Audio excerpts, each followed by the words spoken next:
आप देख रहे हैं ENI live next generation media.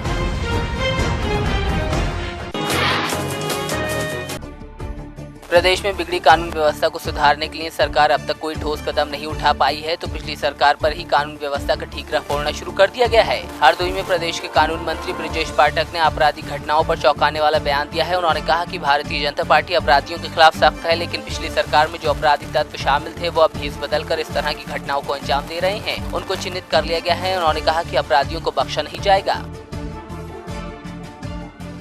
Bharatiya Janata party की सरकार अपराधियों के सख्त खिलाफ है, कानून व्यवस्था कायम हो इसके लिए सतत प्रयत्नशील है।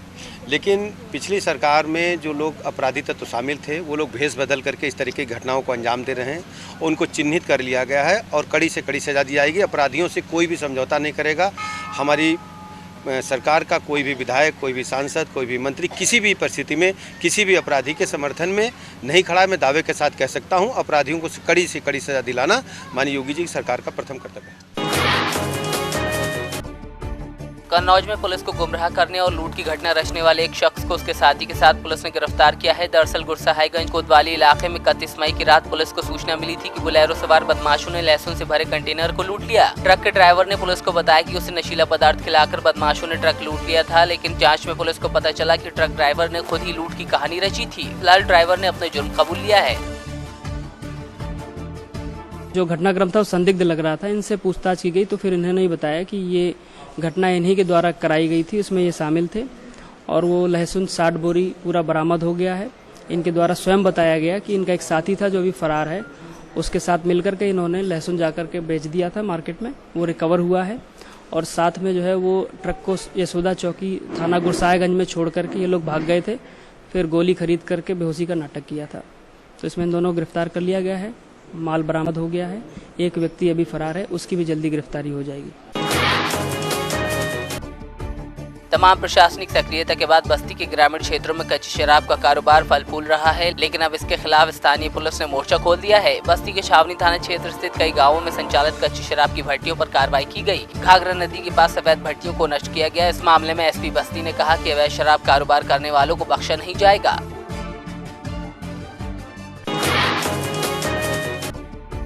हिंदू युवा वाहिनी के प्रदेश मंत्री पंकज सिंह सीतापुर के नैमिषारण्य पहुंचे। यहां उन्होंने जनपद कार्यकर्ताओं के साथ मुख्यमंत्री योगी आदित्यनाथ का जन्मदिन मनाया। वहीं कार्यकर्ताओं में भी जोश देखने को मिला। साथ ही मीडिया से बात करते हुए उन्होंने संगठन से जुड़े लोगों को अनुशासन में रहने की हिदायत दी।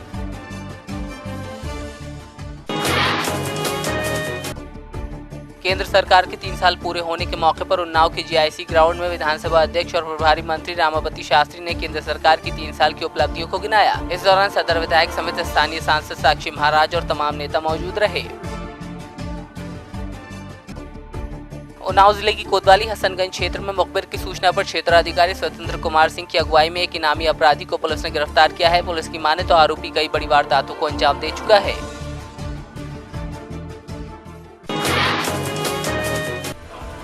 रुड़की के हरजौली जट गांव में मामूली कहासुनी को लेकर 2 पक्षों में जमकर धारदार हथियार और लाठी डंडे चले। देखते ही देखते पथराव भी शुरू हो गया, जिससे गांव में अफरा तफरी मच गई। पूरे घटनाक्रम में दोनों पक्षों की ओर से एक बच्ची समेत 7 लोग घायल हुए हैं। फिलहाल घायलों को रुड़की सिविल अस्पताल में भर्ती कराया गया है।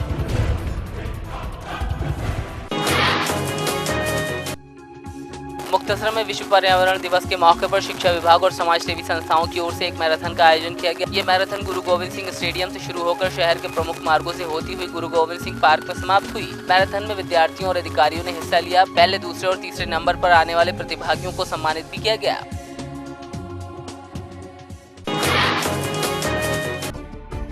गुरदासपुर में ऑपरेशन ब्लू स्टार की 33वीं वर्षगांठ के मद्देनजर पुलिस ने सुरक्षा के पुख्ता इंतजाम किए हैं। इसी के चलते गुरदासपुर में पुलिस ने फ्लैग मार्च किया। वहीं सरहदी और संवेदनशील जिला होने के चलते करीब 700 पुलिसकर्मी और 200 कंपनियां BSF सुरक्षा के लिए तैनात की गई हैं।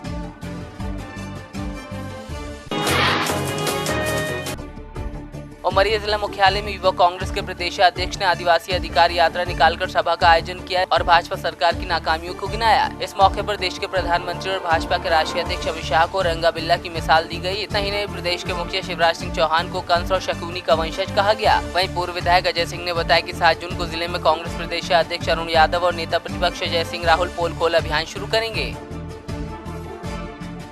लड़ाई लड़ेगी और तब तक लड़ाई लड़ेगी कांग्रेस, युवा कांग्रेस जब तक मध्य प्रदेश से शिवराज सिंह सरकार को उखाड़ के नहीं फेंके। बहरूपिया मावा के भेष में आके छल रहा है, केवल आंकड़ों में खेल रहे हैं। जो काला धन के लाने की बात कर रहे थे, इनको अब सारा काला धन भारत में दिखने लगा है और हर व्यक्ति को ये चोर समझने लगे, विशेषकर व्यापारियों को तो ये चोर समझते हैं। छिंदवाड़ा कोतवाली पुलिस ने दोपहिया वाहन चोर गिरोह का खुलासा किया है। साथ ही चोरी का माल खरीदने वाले आरोपी को भी गिरफ्तार किया। पुलिस ने आरोपी की निशानदेही पर 3 बाइक जब्त की हैं, जबकि एक आरोपी की तलाश में पुलिस की टीम जुटी हुई है, जिसके गिरफ्तार होने पर और भी चोरियों का खुलासा होने की उम्मीद पुलिस को है।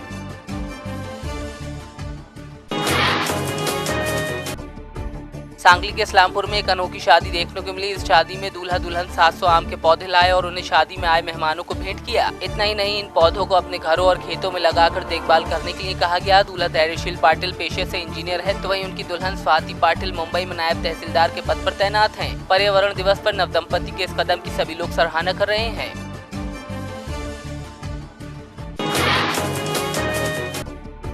सोलापुर में किसानों की कर्ज माफी को लेकर किसानों ने सोलापुर कृषि उत्पन्न बाजार समिति के नीलाव मार्केट कमेटी को बंद रखा। साथ ही सोलापुर हैदराबाद राष्ट्रीय राजमार्ग पर रास्ता रोको आंदोलन किया। राज्य में किसानों ने बंद का आह्वान किया है।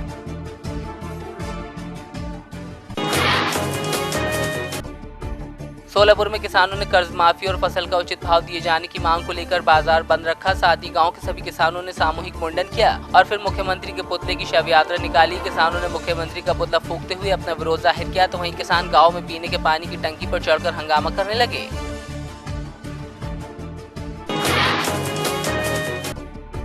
केंद्रीय मंत्री महेंद्र नाथ पांडे कोरिया पहुंचे। यहाँ उन्होंने मोदी सरकार की 3 साल की उपलब्धियों को गिनाया। साथ ही केंद्र सरकार द्वारा चलाई जा रही योजनाओं के बारे में जानकारी दी। इस दौरान महेंद्र नाथ पांडे ने कहा कि नक्सल प्रभावित इलाकों में इस समस्या से निपटने के लिए केंद्र और राज्य की सरकार काम कर रही है। हमारा भारत सरकार का गृह मंत्रालय और राज्य सरकार दोनों बेहतर तालमेल से इन गतिविधियों पर नियंत्रण पा रहे हैं। फिर भी ये समस्या बहुत लंबे कालखंड से और पीछे की कई गलतियों से समस्या इस विकराल रूप में आई है। हमारी सरकार की उपलब्धि है कि देश के 6 राज्यों के लंबे रेड कॉरिडोर को हमारी सरकार ने बिल्कुल नष्ट कर दिया है। कुछ इलाके लोकेटेड हैं, उसे भी हम निकट भविष्य में नियंत्रण पा लेंगे।